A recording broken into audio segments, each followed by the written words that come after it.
Namaste. Welcome to Yoga and You. My name is Mansi. I teach at the Rattan Gate Studio in Chennai.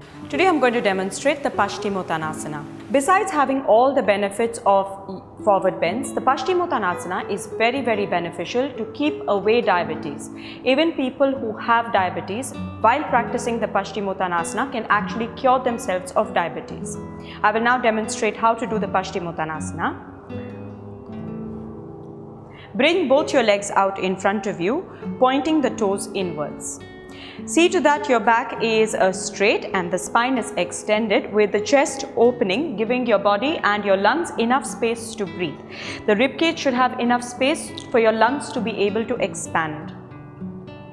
As you inhale, you raise both the arms up, extending the spine further, bringing the hands in line with the ears. As you exhale, you bring the chin out and come down as low as you can. If you can, you hold your toes and bring the elbows down on either side of your feet, bringing your forehead to rest on your legs. If you can even take the arms around your feet and come down. As you raise up, you bring the hands in line with the ears. Inhale, extend the spine upwards. Exhale, bring both the hands down.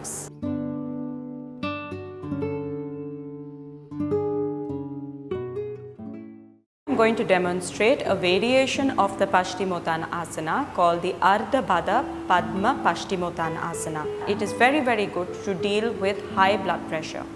However, people who are suffering from diarrhea or asthma, please follow caution and follow the instructions of a qualified yoga teacher before you actually practice the pose.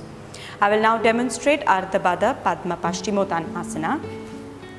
Sit with your one leg out straight in front of you with the toes pointing inwards. See to that your shoulders are square and pointing forward. Starting off in the Janu Sirsasana pose with the leg bent, take the leg and place it on top of the extended leg's thigh. Taking the same hand to the back, hold the leg from the back. Now try and get your knee down as much as you can. Try not to get an external rotation of the knee. The knee and the toes should be pointing forward. Inhale, raise the arm up. Exhale, fold forward and come down. Holding this pose for 5 deep breaths. Inhale up, exhale, release. This asana, along with stretching the hamstrings and the spine, also gives an added stretch to the inner thighs, the outer thighs, as well as the buttocks.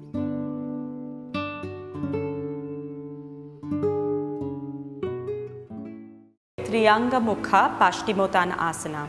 This asana is a variation of the Paschimottanasana. It is very beneficial for any sprains in the ankles or the knees that you might have. Also very beneficial for any swelling in the legs that you might be experiencing. Along with this, all the other benefits of the Paschimottanasana also apply. It improves the digestive process, reduces the sluggish nature of your digestion, and also helps in eliminating fat from the abdominal region. In order to practice this asana, first sit with one leg out in front of you and the other leg bent towards the back. The toe should be pointing backwards. However, if you feel that there is too much pressure on the ankle and you feel that you cannot hold it like this, you can keep your foot pointing so that your toes are pointing outwards. See to that your knees are together and they are not spread apart. Keep the toes pointing inwards. Inhale, see to that your back is completely straight. Use your hands to extend the spine further and exhale, folding forward, coming down. Trying to place your forehead on the knee. Hold for 5 deep breaths in this posture. Inhale, raise up. Exhale, hands down. What you should try and ensure in this posture is that both your hips are lying flat on the mat. we'll have a tendency to move towards one side. Please try and correct that as much as you can.